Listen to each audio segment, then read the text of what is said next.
Hello girls, today we will discuss about the trend and composition of balance of payment in India. Foreign trade हम कर चुके हैं, भारत के अंदर विदेशी व्यापार हम कर चुके हैं। अभी जो नेक्स्ट टॉपिक हमारा थर्ड यूनिट से बनता है वो टॉपिक है हमारा भारत के अंदर भुगतान संतुलन। भारत के भुगतान संतुलन की स्थिति क्या है, ये किस प्रकार से घटा बढ़ा है और ये इसकी विभिन्न योजनाओं के दौरान इसकी प्रवृत्ति क्या रही है और जो इसकी प्रवृत्तियाँ रही हैं उन प्रवृत्तियों के कारण क्या रही हैं और इसको कैसे ठीक किया जा सकता है। तो ये हमारा टॉपिक है आज का, भुगतान शेष।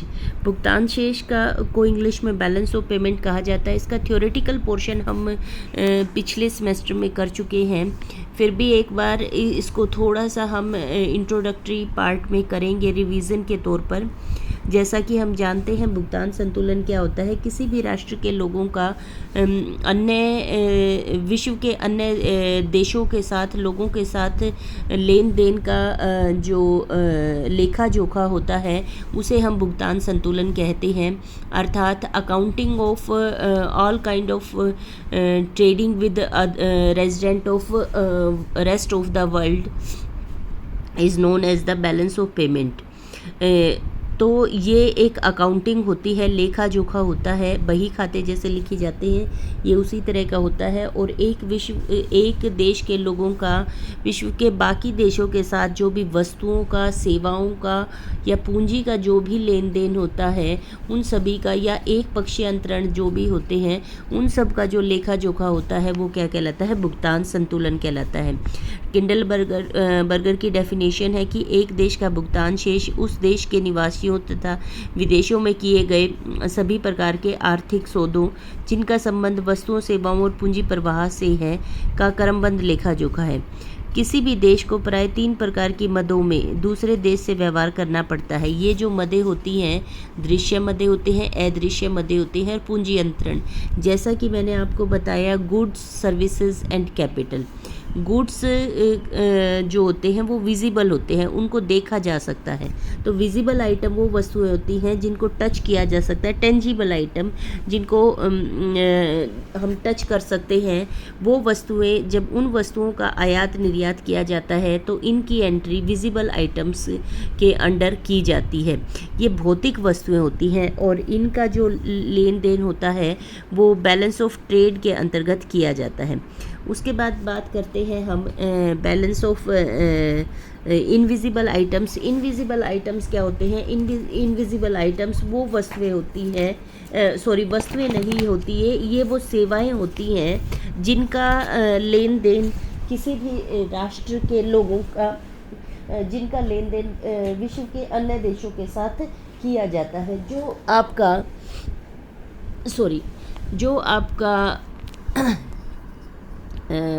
बैलेंस ऑफ पेमेंट होता है। बैलेंस ऑफ पेमेंट की अगर हम इसकी टेबल बनाते हैं यहाँ से आपको क्लियर हो जाएगा। बैलेंस ऑफ पेमेंट में 2 खाते होते हैं, एक करंट अकाउंट होता है और एक आपका कैपिटल अकाउंट होता है। जो करंट अकाउंट होता है, करंट अकाउंट ये क्योंकि ये लेन देन होता है तो इसके अंदर 2 कॉलम होते हैं। एक तरफ हम डेबिट लेते हैं जो हमारी देनदारियां होती हैं, और एक हम या इसको हम ऐसे कहते हैं लायबिलिटी एंड एसेट के तौर पर, एसेट और लायबिलिटी।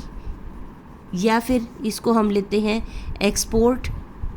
जो एक्सपोर्ट किया जाता है वो हमारा एसेट होता है, यानी कि प्राप्तियां होती हैं उसके बदले में। और लायबिलिटीज़ जो होती हैं वो क्या होती हैं, हमारा इंपोर्ट्स होता है, क्योंकि इंपोर्ट्स जब किया जाता है तो उसके बदले में पेमेंट्स की जाती हैं।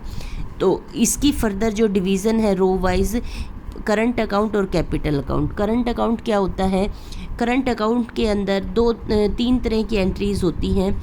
एक तो आपका विजिबल आइटम्स का जो लेन देन होता है, विजिबल आइटम्स जो होते हैं उनका एक्सपोर्ट, और यहाँ पर क्या आएगा, विजिबल आइटम्स का इंपोर्ट। दूसरा होता है इनविजिबल आइटम्स, इसके अंदर गुड्स आते हैं, इसके अंदर आपकी इनविजिबल आइटम्स के अंदर अदृश्य मदों के अंदर आपका एक्सपोर्ट होता है किसका, सर्विसेज का। सर्विसेज को हम देख नहीं सकते, लेकिन उसकी जो इकोनॉमिक वैल्यू होती है उनका हम एक्सपोर्ट भी करते हैं और इंपोर्ट भी करते हैं।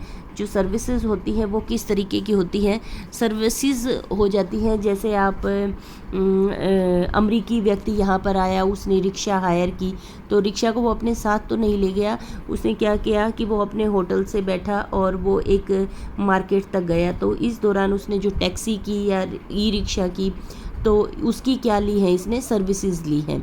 इसी तरीके से सामान आपका एक देश से दूसरे देश में पहुंचाना है, तो ट्रांसपोर्टेशन की क्या ली जाती है, सर्विसेज। टेलीफोन की क्या होती है, सर्विसेज। बैंक की क्या होती हैं, सर्विसेज। टीचर की क्या होती हैं, सर्विसेज होती हैं। तो ये सर्विसेज जब हम इस तरह की सर्विसेज लेते हैं तो इनका जब एक्सपोर्ट और इंपोर्ट होता है तो वो इनविजिबल आइटम्स के अंतर्गत आता है। तीसरा जो करंट अकाउंट के अंदर आता है वो आता है यूनिलेटरल ट्रांसफर्स। यूनिलेटरल ट्रांसफर्स इसको एक पक्षीय अंतरण भी कहा जाता है। एक पक्षीय अंतरण क्या होते हैं, जो गिफ्ट या सहायता एक देश द्वारा दूसरे देश को दी जाती है या लोगों द्वारा, वो जो सहायता होती है या गिफ्ट होते हैं वो यूनिलेटरल होते हैं, एक पक्षीय। इनको एक पक्षीय इसीलिए कहा जाता है कि जब ये कोई व्यक्ति किसी को गिफ्ट देता है या कोई राष्ट्र दूसरे राष्ट्र को गिफ्ट देता है या मदद देता है तो वो उसके बदले में कुछ भी नहीं लेता, तो ये एक अनार्थिक क्रिया होती है। लेकिन इसका भी हमारे जो है अंतर्राष्ट्रीय संबंधों पर, बैलेंस ऑफ पेमेंट पर असर होता है और इसकी एंट्री की जाती है। तो ये एंट्री कहाँ पर की जाती है, वो करंट अकाउंट के तहत यूनिलेटरल ट्रांसफ़र्स। यहाँ पर क्या होंगे, जो हमने रिसीव किए, और यहाँ पर क्या होंगे, जो हमने दिए, गिवन। उसके बाद तीसरी चीज़ आ जाती है पूंजी। एक देश की पूंजी दूसरे देश में पूंजी लगती है, यानी कि कोई अमेरिका का आदमी टाटा ग्रुप्स के शेयर्स खरीद लेता है, तो उसने क्या किया, ना तो गुड्स खरीदे ना सर्विस खरीदी, उसने क्या खरीदा है, शेयर्स खरीदे हैं। तो शेयर्स खरीदे हैं तो एक्चुअल में उसने क्या किया है, कैपिटल का ट्रांसफ़र किया है। अमेरिका से इंडिया के अंदर कैपिटल आई है, देश के अंदर आई है।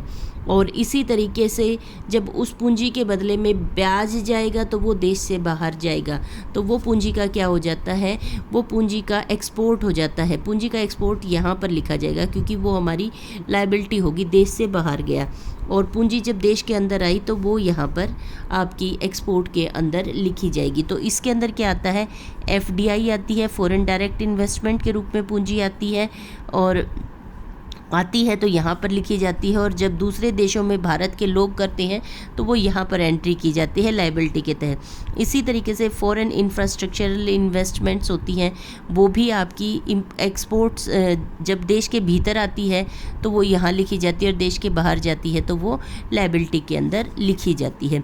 तो इस प्रकार से आपका जो बैलेंस ऑफ पेमेंट होता है उसका स्ट्रक्चर इस प्रकार से होता है। जो ये विजिबल आइटम्स होते हैं, इनका एक्सपोर्ट इंपोर्ट जो होता है वो क्या कहलाता है, वो आपका बैलेंस ऑफ ट्रेड कहलाता है। भुगतान शेष के दो खाते हैं, करंट अकाउंट और कैपिटल अकाउंट।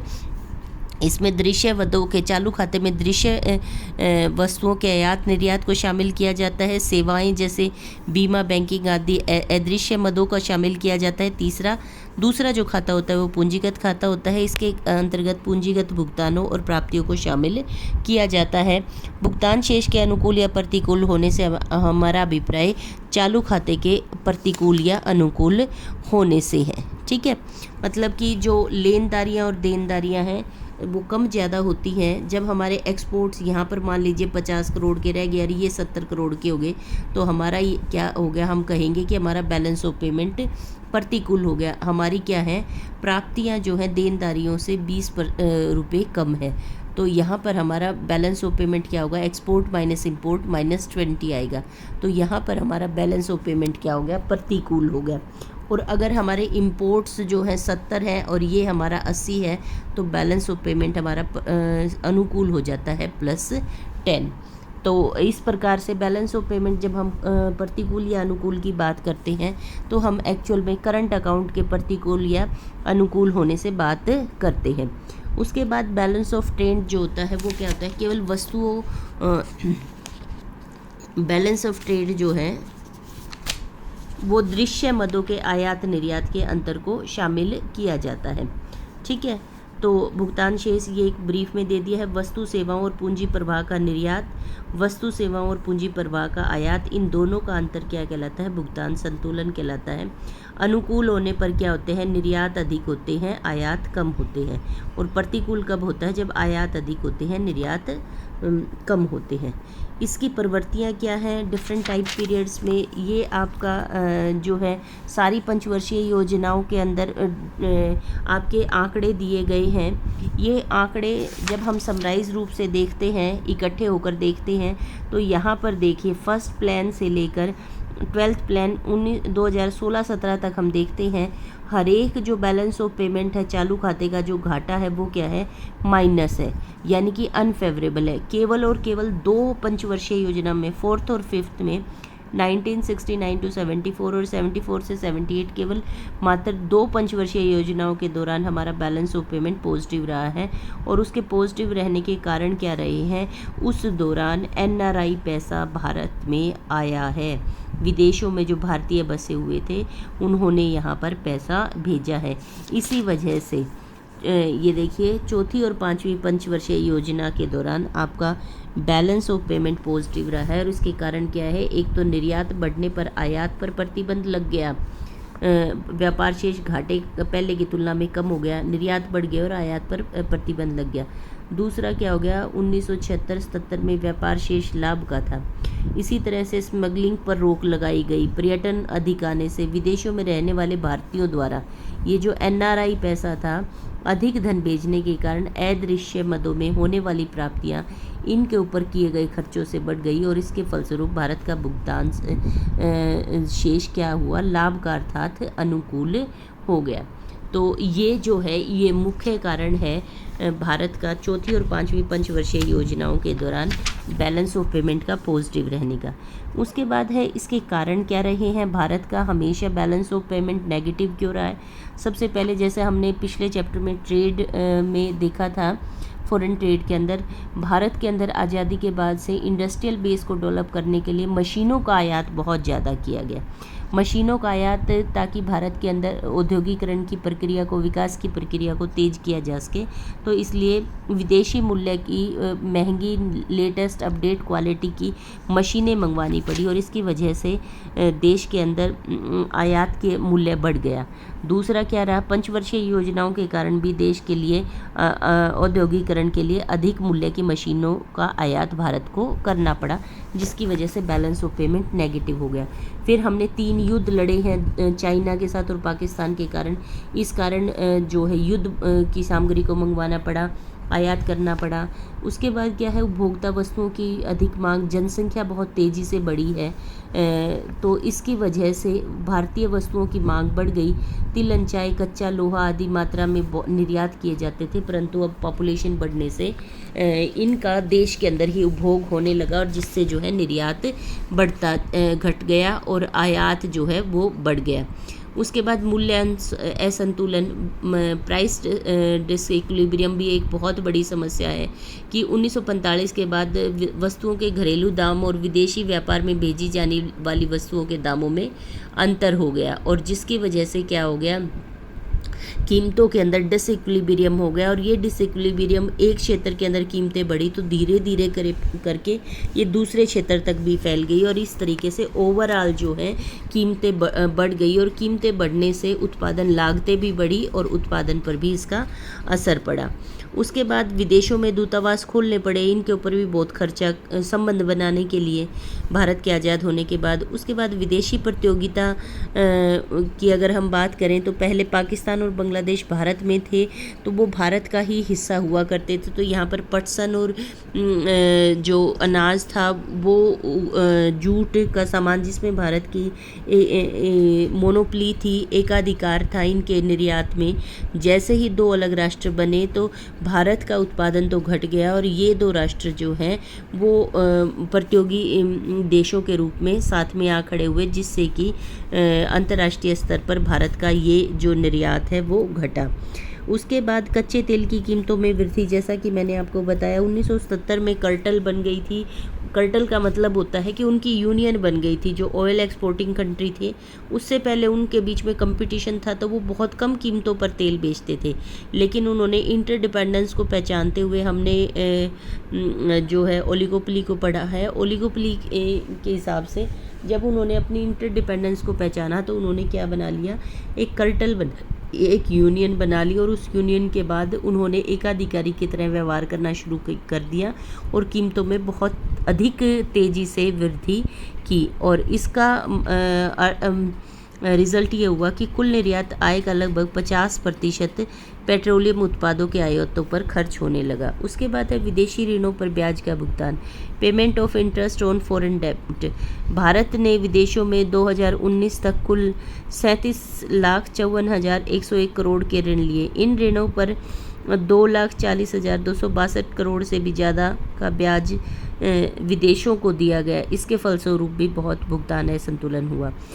उसके बाद हम बात करते हैं निर्यातों की तुलना में आयातों के अंदर। निर्यात में एक तुलनात्मक रूप से कम वृद्धि हुई है, आयात में अधिक वृद्धि हुई है। हमने विदेशी व्यापार के दौरान भी देखा था कि निर्यात जो है उनका मूल्य आयातों के मूल्य से कम ही रहा है। हालांकि ये अंतर घटता बढ़ता रहा है, लेकिन शुद्ध रूप से अगर देखा जाए तो निर्यातों का मूल्य आयातों की तुलना में कम रहा है और आयातों में वृद्धि अधिक रही है। उसके बाद गल्फ वार खाड़ी युद्ध की हम बात करते हैं तो इससे एक एस्केलेशन हुआ था, पेट्रोलियम प्राइसेस के अंदर बहुत वृद्धि हुई थी और इसकी वजह से जो इन देशों में अगर हम खाड़ी देशों की बात करते हैं तो यहाँ पर सबसे ज़्यादा माइग्रेशन इंडिया से हो रखा है। इंडिया के अगर हम देखते हैं कि कौन सी पॉपुलेशन किन देशों में सबसे ज़्यादा भारतीय बसे हुए हैं तो वो गल्फ़ कंट्रीज़ में है। साउथ इंडिया से लगभग हर दूसरे तीसरे घर से एक सदस्य जो है गल्फ़ कंट्रीज़ के अंदर काम कर रहा है। तो वहाँ पर जो इमिग्रेंट्स हैं इंडिया से सबसे ज़्यादा हैं। और जब खाड़ी युद्ध हुआ इन देशों के अंदर तो वहाँ पे जो NRI थे, भारतीय भारत के अंदर पैसा भेजते थे काम करने वाले भारतीय, वो एकदम से आना बंद हो गया और इसका नतीजा ये हुआ कि आयात महंगे हो गए और विदेशों से आने वाला धन बंद हो गया। उसके बाद सोवियत संघ का विघटन हुआ तो भारत का बहुत बड़ा हिस्सा व्यापार का सोवियत संघ के साथ था और सोवियत संघ के टूटने के बाद अंतर्राष्ट्रीय व्यापार पर काफ़ी प्रतिकूल प्रभाव, भारत के व्यापार पर बहुत प्रतिकूल प्रभाव पड़ा। अब इसका ठीक करने के उपाय क्या हो सकते हैं? सबसे पहला तो यही है कि निर्यात को प्रोत्साहन दिया जाना चाहिए। इसके बहुत सारे हैं कि बैरियर्स को हटा देना चाहिए, ऐसी टेक्नोलॉजी को बढ़ावा देना चाहिए जिससे निर्यात का बढ़ावा मिलता है, कच्चे माल की सुविधाएं देनी चाहिए, टैक्स हॉलीडेज आदि देनी चाहिए। वो सारे तरीके अपनाने चाहिए जिनसे कि निर्यात को बढ़ावा मिलता है। उसके बाद उत्पादन में वृद्धि, उन वस्तुओं के उत्पादन में वृद्धि की जानी चाहिए ताकि घरेलू आवश्यकताओं के साथ साथ सरप्लस जनरेट हो सके और उस सामान को विदेशों में भेजा जा सके, जैसे पंखे, साइकिल, सिले सिलाई कपड़े, होजरी का सामान, हस्तशिल्प, चमड़े का सामान आदि। और इनको अंतर्राष्ट्रीय मूल्यों पर इन वस्तुओं का निर्यात करने के लिए अंतर्राष्ट्रीय मूल्यों पर कच्चे माल को उपलब्ध करवाना चाहिए ताकि जो फर्मों द्वारा सामान तैयार किया जाए वो अंतर्राष्ट्रीय बाज़ार के अंदर कम्पिटिटिव प्राइस हो, प्रतियोगी कीमत हो।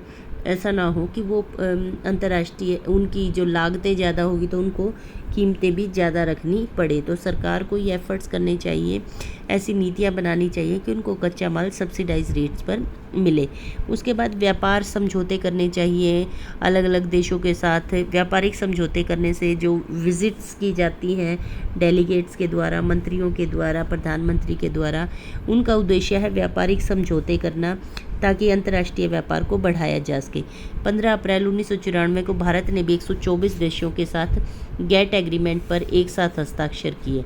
और इस एग्रीमेंट पे साइन करने का मतलब था, जितने भी देशों ने उस एग्रीमेंट पर साइन किए तो उसका मतलब ये था उन सभी देशों का आपस के अंदर ट्रेड एग्रीमेंट हो गया। एक जर्नल पैम्फलेट बना लिया गया और जिन जिन देशों ने उस कागज़ पर, इन नियमों पर उन कागज़ पर साइन किया तो सबके उसका अर्थ ये था कि सभी देशों के बीच में अलग अलग से जाकर संबंध बनाने की आवश्यकता नहीं है। उन सभी देशों के साथ के बीच में एक साथ व्यापारिक समझौते हो गए हैं। और ये इसकी वजह से वर्ल्ड ट्रेड ऑर्गेनाइजेशन की स्थापना हुई 1 जनवरी 1995 से वर्ल्ड ट्रेड ऑर्गेनाइजेशन ने काम करना शुरू कर दिया। तो ये अंतर्राष्ट्रीय व्यापार को बढ़ाने की दिशा में एक कदम था। और भी इस तरह के सभी देशों में लगभग 200 से भी ज़्यादा देश हैं, तो 200 देशों में से सिर्फ 124 देश ही इस दायरे के अंदर आए। तो बाकी देशों के साथ भी अंतर्राष्ट्रीय संबंध बढ़ाने की कोशिश की जानी चाहिए, व्यापारिक समझौते। उसके बाद विदेशी निवेश को प्रोत्साहन करना, जो मेक इन इंडिया का कंसेप्ट है वो यही है कि विदेशी निवेश को प्रोत्साहन करना, उसको बहुत सारी तरह की रियायतें दी जाए ताकि वो भारत के अंदर, क्योंकि अल्प विकसित देशों की मुख्य समस्याएं क्या है, यहाँ पर पूंजी की कमी है। तो पूंजी की कमी को प्रोत्साहित करने के लिए जो मल्टीनेशनल कॉरपोरेशंस हैं उनको बहुत सारी तरह की रियायतें देकर भारत के अंदर इनवाइट करना ताकि वो यहाँ पर फैक्ट्रियाँ लगाएं, अपनी यूनिट्स लगाएं और उत्पादन करें। इससे क्या होगा कि टेक्नोलॉजी और पूंजी वो अपने साथ लेकर आएंगे, लेकिन जो लैंड और लेबर है वो हमारे क्या यूज़ होंगे, वो लोकल रिसोर्सेज यूज़ किए जाएंगे। तो इससे देश के अंदर एक तरफ से सरप्लस प्रोडक्शन जनरेट होती है, एम्प्लॉयमेंट जनरेशन होता है और नई टेक्नोलॉजी से एक्सपोज़र होता है। उसके बाद क्या है, विदेशी, लेकिन इसका यहाँ पर एक नेगेटिव इम्पैक्ट ये हो सकता है जो हमने पढ़ा है कि जो इन्फेंट इंडस्ट्री वाला कंसेप्ट है कि यदि हमने विदेशी निवेश को ज़्यादा आमंत्रित कर लिया एमएनसीज़ को, तो कहीं हमारी घरेलू जो फर्में हैं जो अभी शिशु काल में हैं उन पर ऋणात्मक प्रभाव ना पड़ जाए। उसके बाद क्या है, विदेशी पर्यटकों को आकर्षित करना, अतुल्य भारत, आमिर खान की ऐड आती है,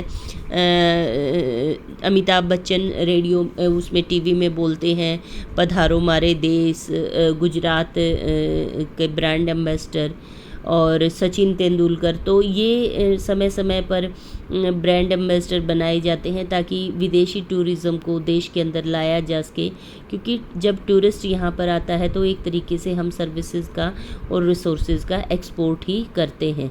उसके लिए आपको कोई तामझाम नहीं करना होता, वो यहाँ पर आकर जितनी भी तरह की जिन जिन चीज़ों पर खर्चा करता है एक्चुअल में वो क्या हो रहा होता है, वो गुड्स एंड सर्विसेज का एक्सपोर्ट हो रहा होता है।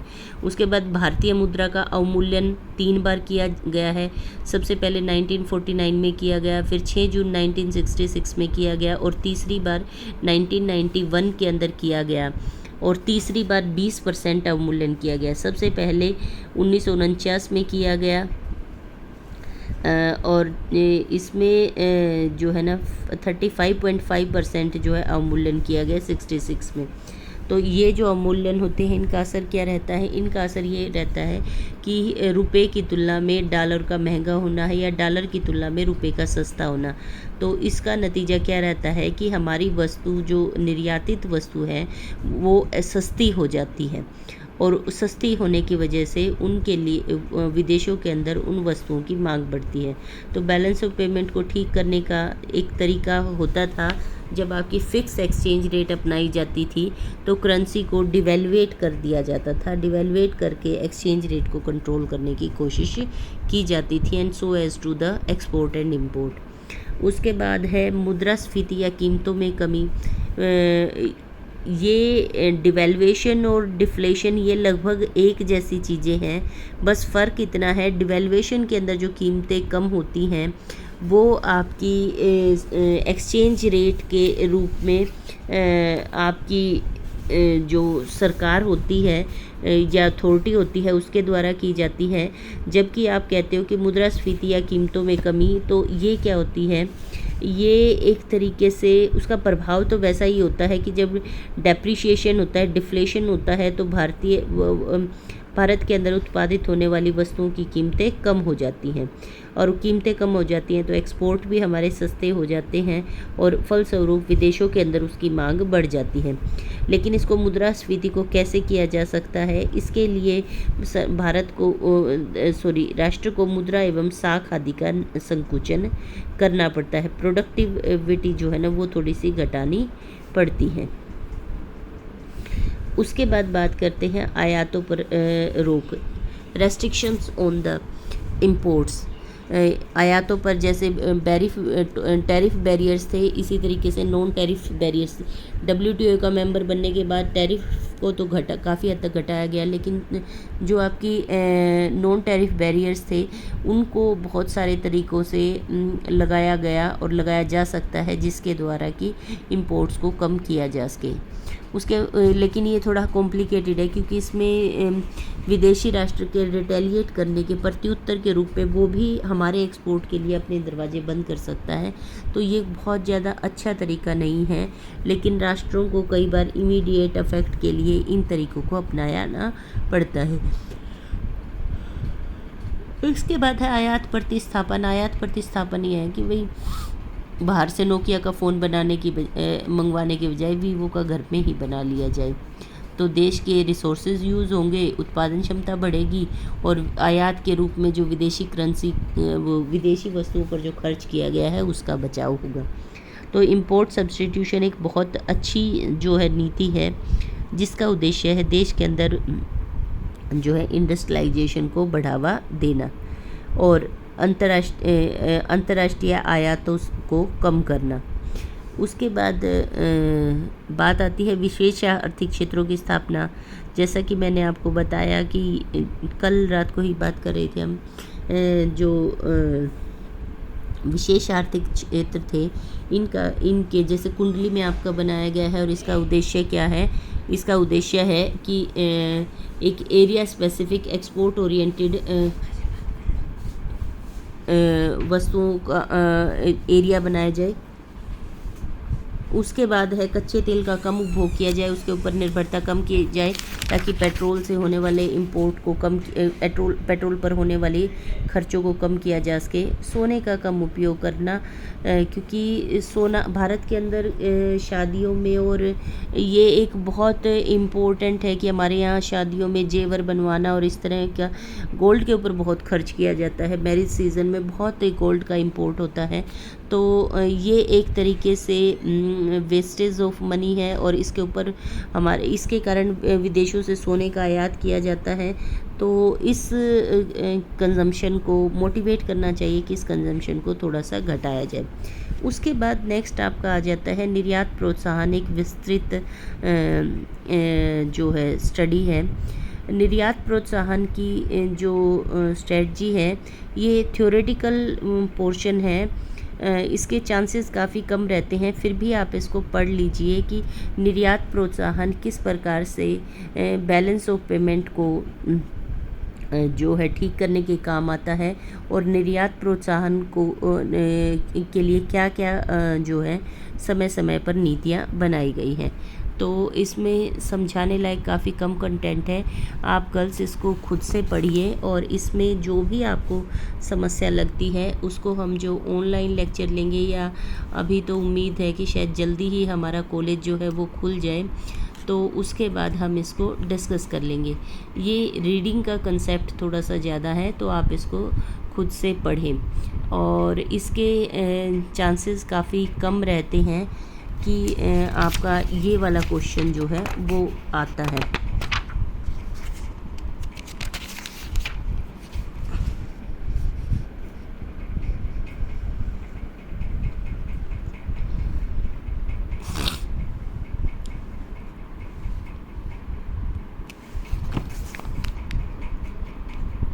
1990-91 के बाद भारत ने एक्सपोर्ट प्रमोशन की पॉलिसी अडॉप्ट की है, और इसके तहत इन सारे तरीक़ों को अपनाया गया है, जिसके माध्यम से आपका जो है बैलेंस ऑफ पेमेंट को ठीक करने की कोशिश की गई है, एक्सपोर्ट प्रमोशन को। ये जब आप इसको पढ़ेंगे तो आपको बिल्कुल अच्छे से क्लियर हो जाएगा, क्योंकि इसके मैक्सिमम पॉइंट हम पढ़ चुके हैं। सिर्फ आपको इसमें रीडिंग लगानी है। कन्वर्टेबिलिटी हम फेमा और फेरा के अंतर्गत पढ़ चुके हैं।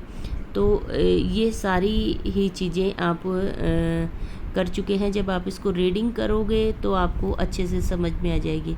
फिर भी अगर आपको कोई डाउट रहता है तो आप जो है ना क्लासेस में मुझसे डिस्कस कर सकते हैं।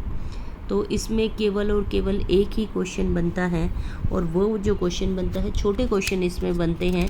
आप अक्सर निर्यात प्रोत्साहन के बारे में पूछ लिया जाता है। इसमें जो क्वेश्चन बनता है वो यही बनता है। भुगतान, सबसे पहले वाला क्वेश्चन कि भुगतान शेष से क्या अभिप्राय है, भारत में भुगतान प्रतिकूल भुगतान शेष के कारण क्या है और इसको कैसे ठीक किया जा सकता है। छोटे नंबर के इसमें क्वेश्चन आ सकते हैं। आपका आयात प्रतिस्थापन क्या होता है, निर्यात प्रोत्साहन से आप क्या समझते हैं, विशेष आर्थिक जोन। तो ये छोटे क्वेश्चन तो आप सारे ही कर लें। बड़े क्वेश्चन में केवल ये क्वेश्चन आपको एक करना है। तो अब ये थर्ड यूनिट का, इसके बाद हमारे पास एक लेक्चर हो रह गया फॉरेन ट्रेड मल्टीप्लायर का। उसके बाद से हम 4 टॉपिक हमारे नेक्स्ट यूनिट में से हैं। तो 5 लेक्चर और आपके होंगे। उसके बाद आपका सिलेबस कवर हो जाता है गर्ल्स। तो जिस भी लड़की को कोई भी दिक्कत है तो वो प्लीज़ मुझे जो है ना व्हाट्सएप पर अपनी क्वेरी भेज सकती हैं। ऑनलाइन अगर आप क्लास कहेंगे तो मैं ऑनलाइन क्लास में भी आपकी क्वेरीज़ को ले सकती हूँ, या पर्सनल मेरे नंबर पर व्हाट्सएप या ऑडियो क्लिप बनाकर भेज सकते हैं। तो जिस भी तरीके से आपको कन्वीनियंट लगता है आप मुझसे कॉन्टैक्ट करें। I am available at 24 hour. Okay, thank you.